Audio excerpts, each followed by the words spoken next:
When Zaley Washington sent a desperate, late-night tweet to Elon Musk about her 6-year-old son's rare genetic condition, she never expected a response. A single mother of 3, working 2 jobs, she was drowning in medical debt while watching her youngest child's health deteriorate. But that tweet would spark a chain of events that would not only change her family's life, but revolutionize how the world treats rare genetic disorders. This is a story about hope, family, and how sometimes the biggest dreams, even ones as big as Mars, start with the smallest actions. Zaley Washington's hands shook as she opened another medical bill in her dark kitchen. The only light came from the microwave clock showing 11:47 p.m., $2,300. Her stomach twisted into knots. That was more than she made in 2 weeks, even with both her jobs. "Mama," a small voice called from the hallway. "My tummy hurts." Zaley quickly shoved the bill into her pocket and turned around. Marcus stood there in his Iron Man pajamas, one hand pressed against his belly. At 6 years old, he was smaller than other kids his age, but his smile could light up the whole room, even now when he wasn't feeling well. "Come here, baby," she said, lifting him onto the kitchen counter. His skin felt warm, too warm. "Did you take your medicine before bed?" Marcus nodded, his dark curls bouncing. "But it's not working good today." Zaley's heart sank. The new medication was supposed to be better than the old one, but it cost 3 times as much. She'd spent hours arguing with the insurance company about covering it. They'd finally agreed to pay for part of it, but even the copay was crushing. "Let's get you some water and check your temperature," she said, keeping her voice calm. Inside, she was screaming. As she waited for the thermometer to beep, Zaley heard footsteps. Jordan, her 12-year-old daughter, appeared in the doorway. Even half asleep, Jordan had that worried look she'd been wearing too often lately. "Is Marcus okay?" Jordan asked, pulling her purple blanket tighter around her shoulders. "I'm fine," Marcus answered before Zaley could. "Just my stupid genes acting up again." "Hey now," Zaley said gently. "Remember what Dr. Reynolds said, your genes aren't stupid, they're just different, like how some people have blue eyes and some have brown." The thermometer beeped, 100.2. Not high enough for the emergency room, thank goodness. Zaley couldn't handle another hospital bill right now. "Jordan, can you get your brother some water? I need to check his levels." While Jordan filled a glass, Zaley pricked Marcus's finger and touched the blood drop to the test strip. The meter counted down, 5, 4, 3, 2, 1. The number that appeared made her chest tighten. "Back to bed, both of you," she said, trying to sound cheerful. "School tomorrow." "But Mom," Jordan started. "No buts. I've got this. Love you both." After tucking Marcus back in and making sure Jordan was settled, Zaley checked on 10-year-old Darnell. He was sound asleep, his tablet still clutched in his hands. She gently removed it and pulled his Pokemon comforter up to his chin. Back in the kitchen, Zaley slumped into a chair.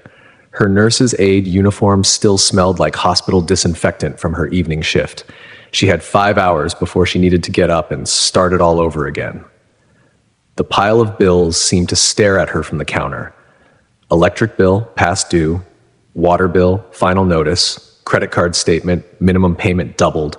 And now this new medical bill that might as well have been $1 million. She pulled out her phone, checking her bank balance, even though she knew exactly what it would say, $147.32. Not even enough for Marcus's next prescription refill.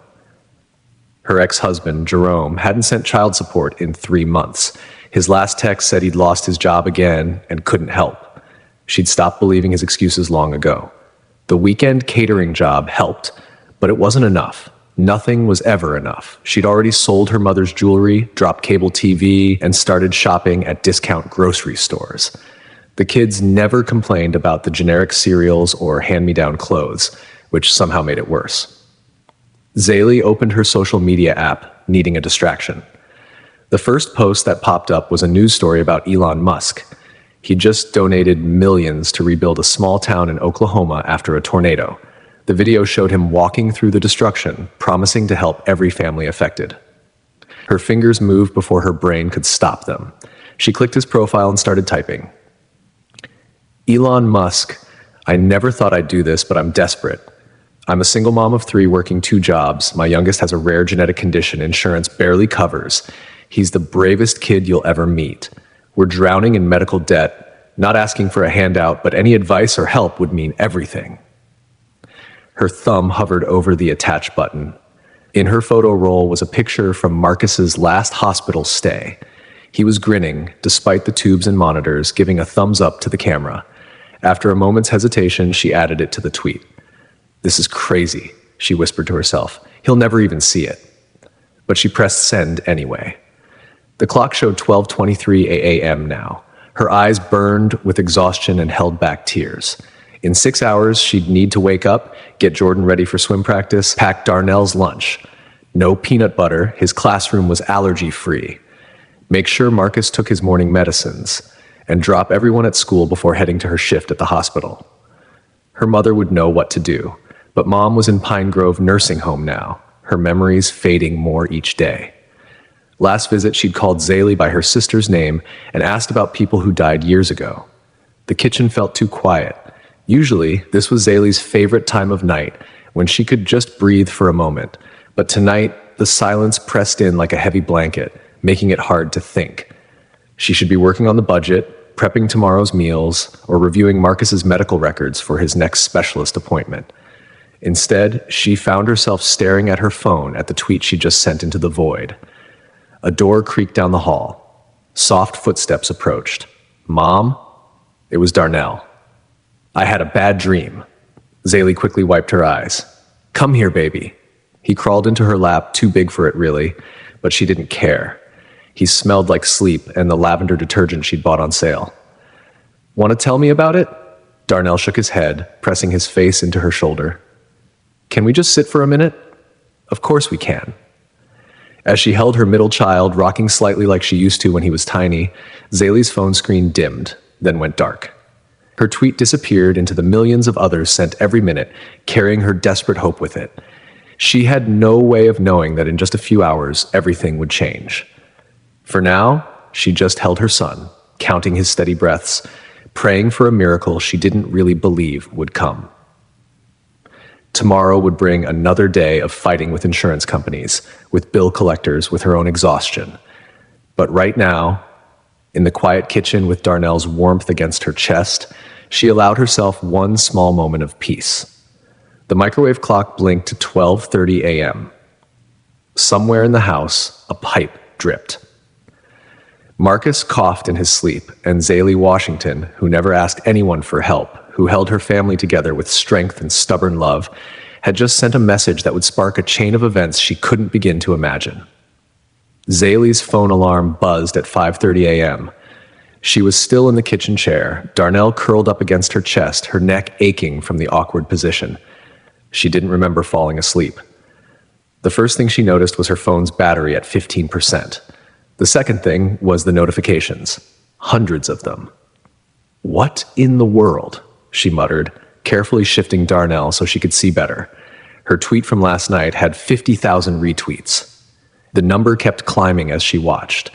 The comments section was exploding. "Someone help this mama. Elon Musk, please see this. This is what's wrong with healthcare in America." That little boy's smile broke my heart.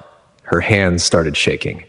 This wasn't supposed to happen. It was just a late-night moment of weakness, a desperate prayer thrown into the digital void. "Mom," Darnell stirred. "Why are you still here?" "Baby, go get dressed for school. I'll make breakfast in a minute." As Darnell shuffled off, Zaylee's phone rang, an unknown number with an Atlanta area code. "Hello?" "Good morning. This is Jara Reynolds from Channel 11 News. We saw your viral tweet about your son's medical condition and would love to have you on our morning show." "I'm sorry, I have to get my kids ready for school," Zaylee cut in, panic rising in her throat. She hung up. 3 more calls came before she could even stand up. Her Twitter notifications were now in the thousands. Someone had found her Facebook profile and shared it. People were sending friend requests by the minute. "Mom," Jordan called from her room, "your tweet is all over TikTok." Zaylee rushed to plug in her dying phone, then headed to the bathroom. The face in the mirror looked tired, more tired than usual. She splashed cold water on her cheeks and took deep breaths. "Just get through the morning," she whispered to herself. "Focus on the kids." But the morning routine was anything but normal. While she made oatmeal, the cheap kind in the big container, her phone kept buzzing. Text messages from numbers she didn't recognize, emails from news outlets. Even her sister in Chicago called, which never happened this early. "Zaylee, you're trending. I can't believe it." Her sister squealed. "I have to go, Tasha, getting the kids ready." "Marcus," Zaylee called. He appeared in his school uniform, looking pale but better than last night. "My teacher sent a message in the class app," he said. "She said, I'm famous." Zaylee's stomach dropped. "What?" Tommy's mom showed him the tweet. He said, "Everyone's talking about us." The oatmeal started bubbling over. Zaylee grabbed the pot, burning her finger as she ran it under cold water. Someone knocked on the front door. "Don't answer it," she called out, but Jordan was already there. "It's a news van," Jordan said. "Mom, there's a lady with a microphone." Zaylee looked out the kitchen window. Sure enough, a white van with Atlanta News Network on the side was parked in front of their small house. A woman in a red blazer stood on their porch, a cameraman behind her. "Get away from the windows," Zaylee ordered. "Everyone, get your bags. We're going out the back door." "But Mom," Jordan protested. They slipped out through the back gate, cutting through Mrs. Rodriguez's yard. The elderly neighbor was watering her roses and gave them a funny look as they hurried past. Zaylee's ancient Honda started on the second try, thank goodness. As they pulled out of the alley, she saw two more news vans turning onto their street. "This is so cool," Darnell bounced in his seat. "Are we going to be on TV?" "No, baby. We're just going to have a normal day." But normal wasn't in the cards at Jordan's school. Parents in the drop-off line pointed and whispered. One mom actually took a picture of their car with her phone. "Mom, I don't want to go in," Jordan said, shrinking in her seat. "Everyone's going to be weird." "Head high, baby. Remember what Grandma always said, other people's opinions are none of my business," Jordan finished. "But Mom, this is different." Zai checked the time. Already running late, she asked, "Do you want me to walk you in?" "No, that'll make it worse." Jordan grabbed her backpack. "Just can you pick me up early, please?" "I'll try, baby. Text me if you need me." Dropping off Darnell was easier. Fifth graders were less interested in viral tweets than middle schoolers, but at Marcus's elementary school, the principal was waiting in the carpool lane. "Miss Washington, could we have a quick word?" Zai's chest tightened. "I'm running late for work. Please, it's important." She parked in the visitor's spot, helped Marcus with his heavy backpack full of medications. The principal, Mr. Torres, led them to his office. "We've received calls from several news outlets," he said once they were seated. "They're asking about Marcus's condition, requesting interviews on school grounds." "I'm so sorry," Z started, but Mr. Torres held up a hand. "No need to apologize. I'm calling security to keep reporters off campus. But I need to know, do you want us to make a statement? The district has a media relations team." "No statements," as I said firmly. "Please, I just want Marcus to have a normal day." Mr. Torres nodded. "Of course, but Miss Washington, whatever happens with all this, I hope it helps. Marcus is a special boy." Walking back to her car, Zay's phone showed 47 missed calls. Her tweet was at 200,000 retweets now. People were sharing Marcus's story in different languages. Someone had started a GoFundMe without her permission. She was late to work, but her supervisor, Linda, was waiting with a hug instead of a reprimand. "Girl, you should have told us things were so bad," Linda said, squeezing her tight. "I didn't want to," Zai's voice cracked. "I don't want people feeling sorry for us. That's not what this is. This is people caring. Now go get changed, but fair warning, some of the patients might recognize you. Channel 4 ran your story this morning." The day passed in a blur. Patients did recognize her, offering prayers and advice, sharing stories of their own sick children.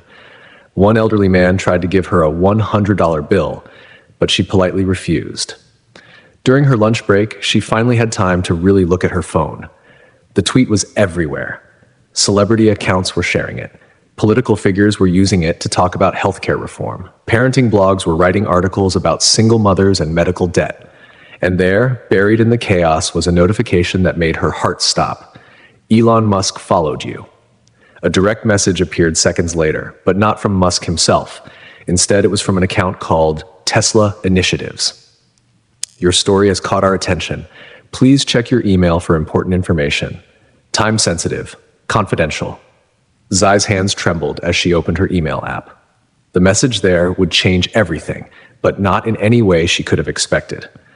The rest of her shift passed in slow motion.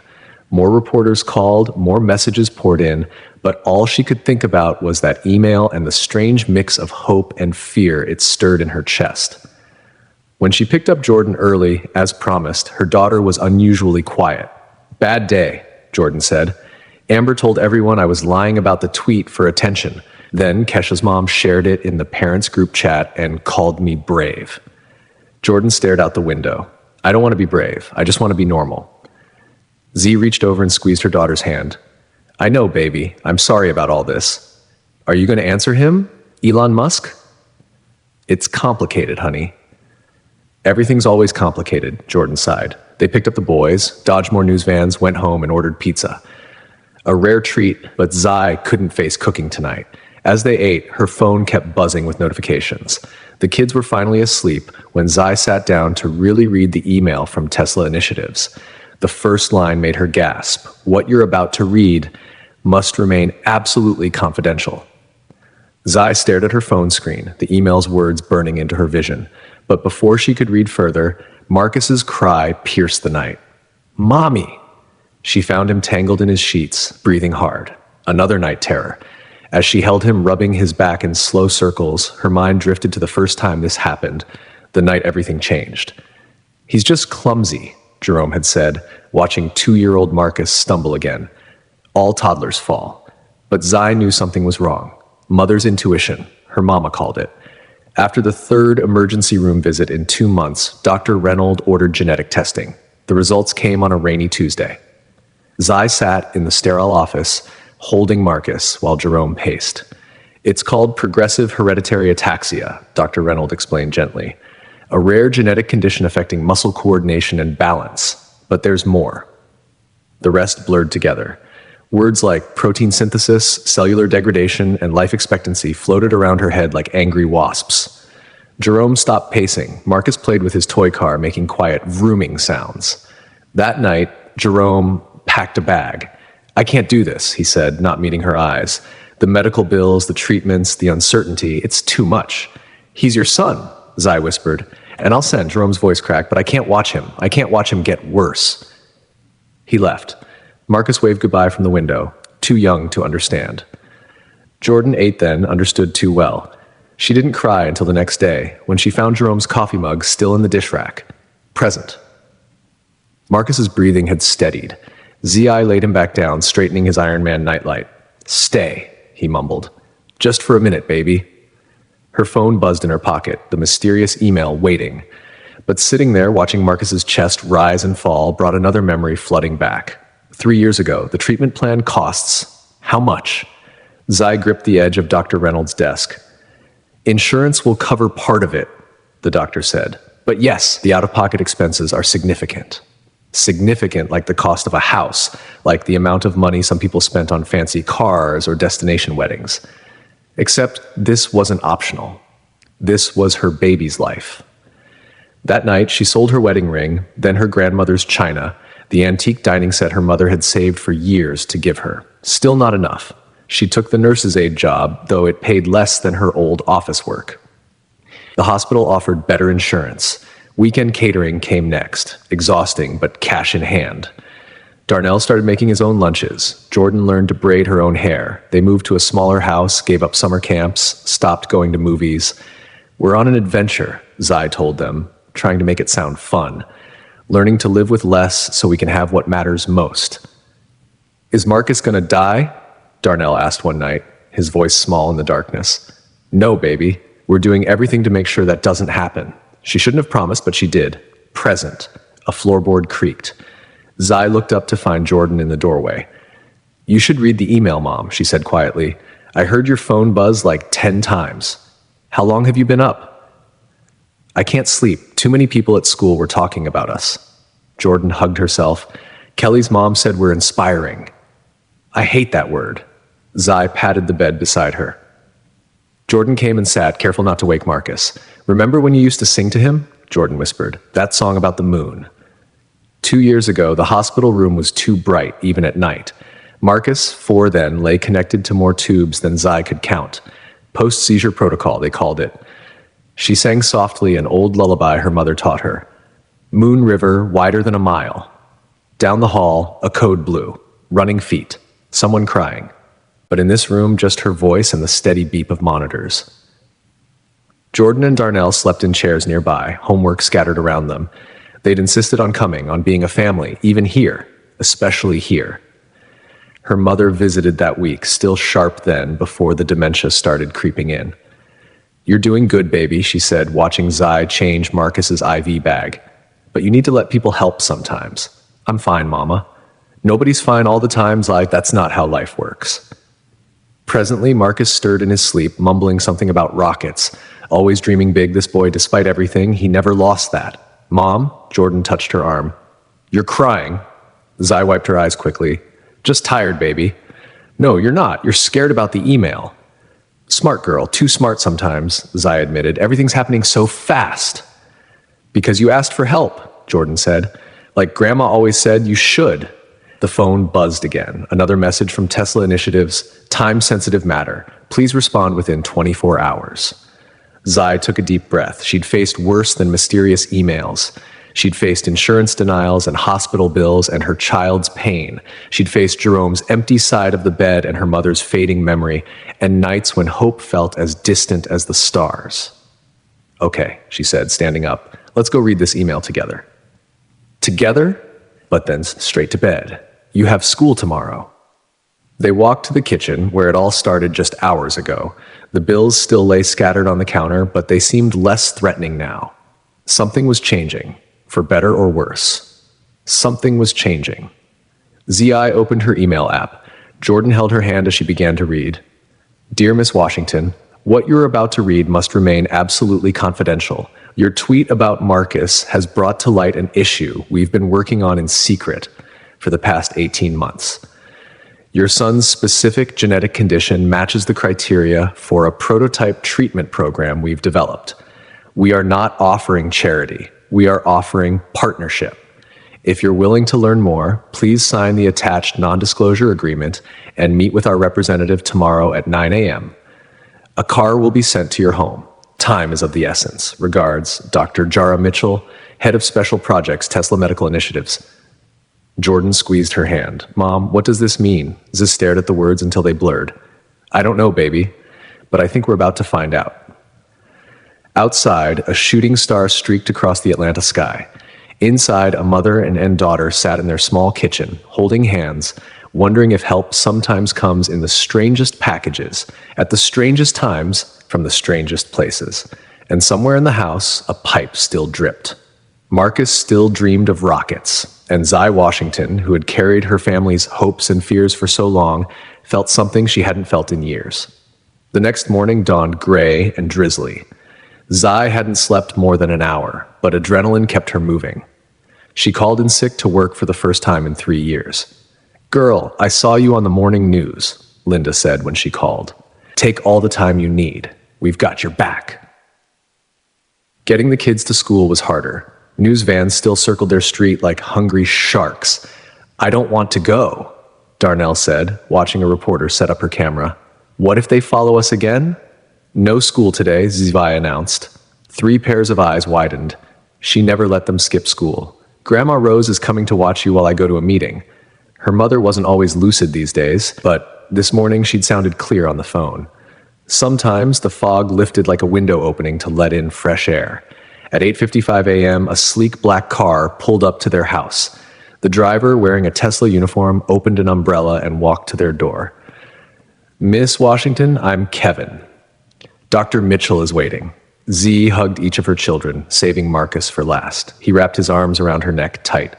"Bring me back a rocket ship," he whispered. "I'll do my best, baby." The car's interior smelled like new leather. As they pulled away, Zai saw something that made her heart skip. Kesha Martinez, the local news reporter known for her hard-hitting investigative stories, was walking up to her house. "Ma'am," Kevin's voice came through a speaker. "Dr. Mitchell asked me to give you this." A tablet emerged from a compartment. On it was a news article from that morning. "Viral tweet exposes healthcare crisis. Local mother's plea to Elon Musk highlights systemic issues," by Kesha Martinez.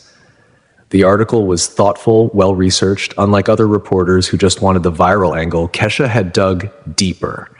She'd found other families struggling with rare genetic conditions. She'd interviewed healthcare experts about the gaps in coverage. Zai's phone buzzed with a text from her neighbor. Reporter asking questions. Nice lady. Said her brother had something like Marcus. Should I talk to her? Before Zai could reply, the car stopped at a small, unmarked building downtown. Kevin opened her door. Dr. Mitchell is waiting on the 3rd floor. The elevator ride felt endless. When the doors opened, Zai found herself in a bright space filled with plants and modern furniture.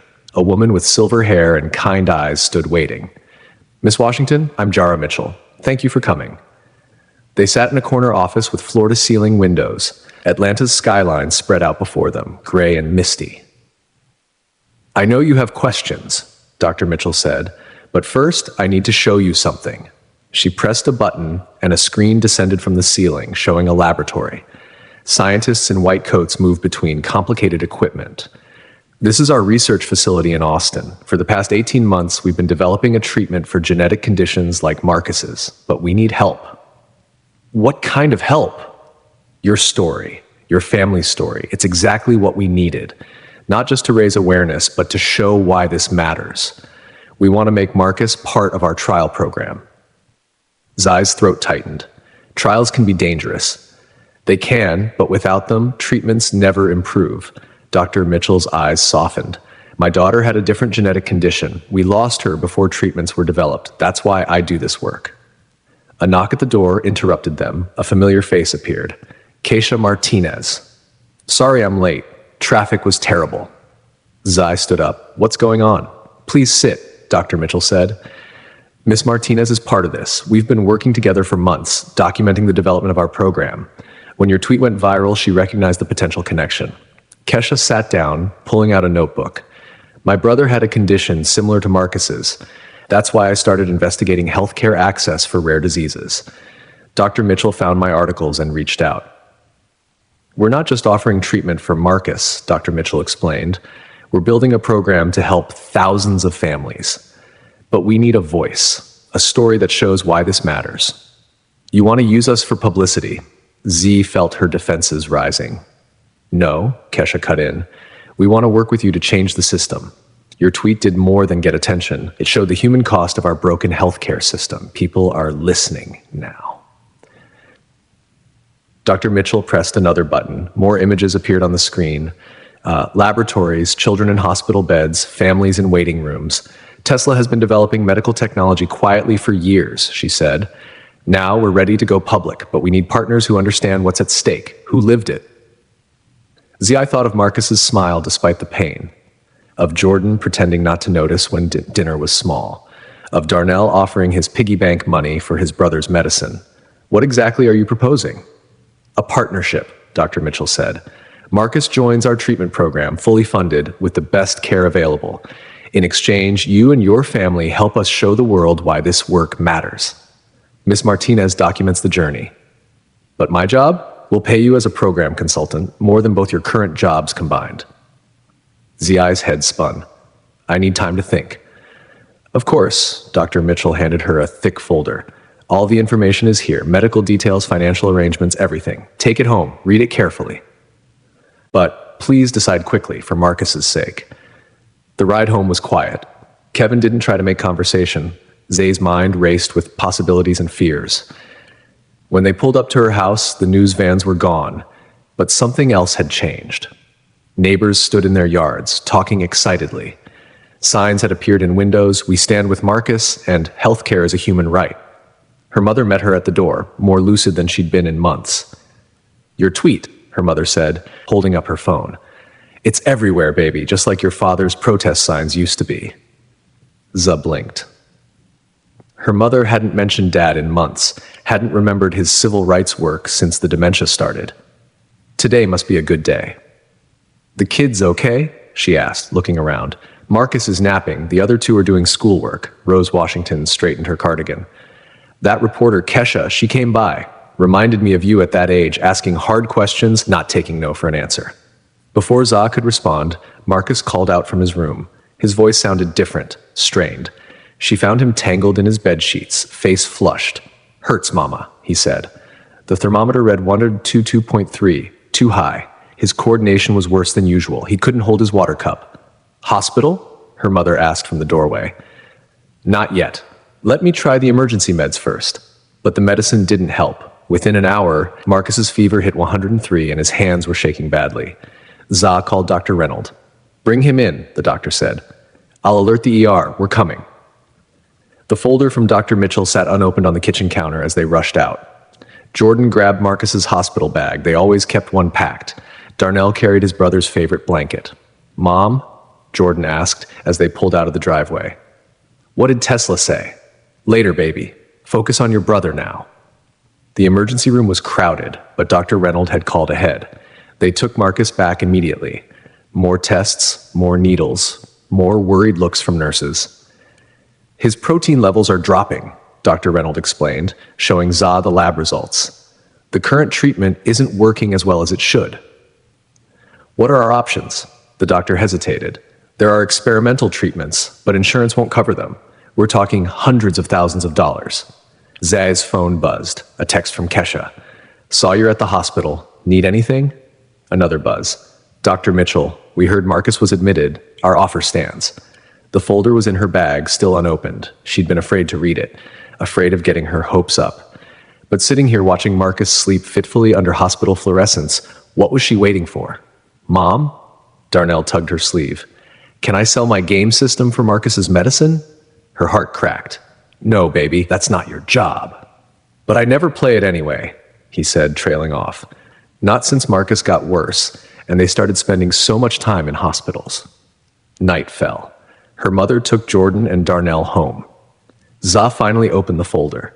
Inside was a detailed treatment plan, pages of medical terminology, but also simple explanations, pictures of the lab information about other children with similar conditions who'd shown improvement, and the contract, 20 pages of legal language. But the core was simple. They would treat Marcus, pay a salary, and document their journey in return. She'd help them show the world why this research mattered. "Miss Washington," a young nurse stood there holding a tablet. "Sorry to bother you, but my sister has the same condition as Marcus. When I saw your tweet," she wiped her eyes. "You're giving people hope. Please don't stop." Morning came. Marcus's fever broke, but he was weaker than before. Dr. Reynolds ordered more tests. Zay's phone kept buzzing. Messages from other parents of sick children, from reporters, from people offering prayers, help, and solidarity. Kesha appeared around noon with coffee and sandwiches. "You should see what's happening," she said, pulling up Twitter. "Your story started something. People are sharing their own medical debt nightmares. Politicians are getting involved. The hashtag #Help for Marcus is trending worldwide. I didn't want all this attention. No, but maybe you needed it. Maybe we all did." Kesha sat down. "Dr. Mitchell's proposal, it's not just about Marcus anymore. It's about changing things for every family facing this." Marcus stirred in his sleep, whimpering. Za stroked his forehead. "What if it doesn't work?" she whispered. "What if it does?" The day crawled by, more tests, more worried looks that Marcus could barely hold a spoon at dinner. Jordan and Darnell visited after school. They'd made get-well cards with their classes. Marcus tried to smile, but his muscles weren't cooperating. "Read them to me," he asked, voice small. As Jordan read the cards, Za stepped into the hallway and called Dr. Mitchell. "We need to talk," she said. "But I have conditions." "Name them." "I want everything in writing, every promise, every treatment plan, every detail about how you'll use our story." "Of course. And I want Kesha involved, not just as a reporter, as a partner. She understands what families like us go through. Already arranged. She'll be the lead documentarian." Za took a deep breath. "One more thing. When this works, not if, when, I want to help create a program for other families, something permanent." "Miss Washington," Dr. Mitchell's voice softened, "that was always part of the plan. We don't just want to tell your story. We want you to help write the next chapter for families like yours." Through the door window, Zoe watched her children. Jordan reading cards, Darnell making silly faces, Marcus fighting to stay awake to be part of it all. Her mother's words echoed, "Nobody's fine all the time. That's not how life works." Maybe it was time to admit she wasn't fine. She hadn't been fine for a long time. Maybe asking for help wasn't weakness. Maybe it was the strongest thing she could do for her children. Okay, she said, let's do this. I'll have the papers drawn up tonight. But, Miss Washington, there's something else you should know. What? Check your email now. Za pulled up her phone, opened her email. There at the top was a message from Elon Musk himself. Her hands shook as she clicked it open. The first line made her legs go weak. I've been following your story, and there's something you need to know about why we chose Marcus. Before Za could read further, a code blue alarm blared down the hall. She recognized the room number. Marcus's friend from physical therapy, Tommy. The email would have to wait. She stuffed her phone in her pocket and hurried to check on her son. Marcus was awake, eyes wide with fear at the commotion. Is Tommy okay? He asked. I don't know, baby. Try to rest. But rest wouldn't come. The night stretched endless, full of beeping monitors and squeaking nurses' shoes. Around midnight, she heard the news. Tommy hadn't made it. Marcus finally fell asleep at dawn, clutching his Iron Man figure. Za slipped out to the parking lot, needing air, needing space to think. That's when she heard the sound, a horrible grinding noise from her old Honda. The car wouldn't start. Dead battery. Maybe worse. The mechanic she called had bad news. Transmission's shot, ma'am, looking at least $2,000 to fix it. $2,000 might as well be $2 million. She sat on the curb, head in her hands. Without a car, she couldn't get to work, couldn't get Marcus to appointments, couldn't. Her phone buzzed. The email from Musk still waited unread, but now there was a new message from the hospital billing department. Your insurance claim for the current admission has been denied. Please contact our office immediately. The world spun. No car, no insurance coverage. No way to keep going like this. She opened her rideshare app, but her credit card was maxed out. She called her sister in Chicago, but it went to voicemail. Mom? Darnell stood there, holding his precious gaming console, the one he'd saved birthday money for 2 years to buy. I already listed it online, he said. Someone offered $300. Baby, no. Yes, his chin jutted out, stubborn like his father's. I'm not asking permission. I'm telling you what I'm doing. Inside, Marcus was having blood drawn again. The nurse's hands were gentle, but he still cried. Jordan sat with him, singing their grandmother's moon song off key. M. Washington? A woman in a crisp suit appeared. I'm Amanda Torres from Tesla Legal. Dr. Mitchell sent me. We have everything ready to transfer Marcus to our facility in Austin, but we need signatures immediately. Za stared at the stack of papers. I'll sign, but I need to know something first. What's that? How much is it going to cost me? Torres hesitated. It's covered. Covered? Za frowned. Completely. The whole cost. Marcus's treatment, his stay, all the equipment, all of it. Who's paying for it? The company. Za blinked. You? Tesla is paying? Not Tesla. Mr. Musk himself. He's personally covering everything. Za took a deep breath. The room spun. She had come so close to giving up. Then, out of nowhere, everything shifted. I'll sign, she said, and she did. Marcus was transferred to Austin within the hour. Za couldn't believe how fast it all happened. Tesla's legal team handled everything. Travel, hospital room, new doctors, and all the paperwork. By the time Marcus arrived, he was too weak to even open his eyes. But he was finally in the right place. Za stayed at the hospital overnight, never leaving Marcus's side. The doctors were kind, offering hope with every passing hour. For the first time in so long, Za felt a sliver of optimism. Marcus's fever began to subside. The shakes, the weakness, the pain. Slowly, almost imperceptibly, they began to ease. Days turned into weeks. With each passing day, Marcus grew stronger. The experimental treatments worked.